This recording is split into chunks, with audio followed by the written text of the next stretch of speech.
But at the end of the day, it's a call for the politicians, and yes, being guided by that significant evidence which they're given by the Chief Scientific Officer, the Chief Medical Officer, and the SAGE group. Whilst the government and its scientific advisors have the final say, the public continue to speculate about where the UK is heading. The Prime Minister has stood firm against those calling for a national lockdown like the one seen in Wales, and there are suggestions that if cases do continue to rise, England could move to a 4-tier system instead, as the Foreign Secretary argues there would be no way out of a circuit breaker lockdown.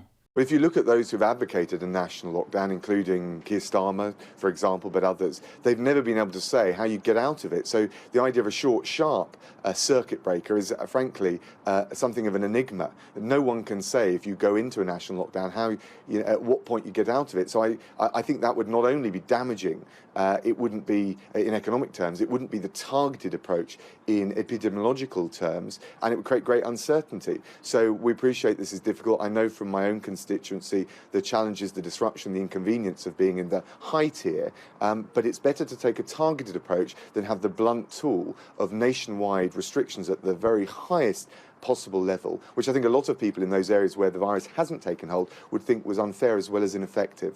As France has restored a national lockdown, the second wave continues to develop throughout the rest of Europe. Whilst the government is hoping the closure of hospitality will help to stem the spread, Dr George Ray feels that taking a look elsewhere can help guide the Prime Minister.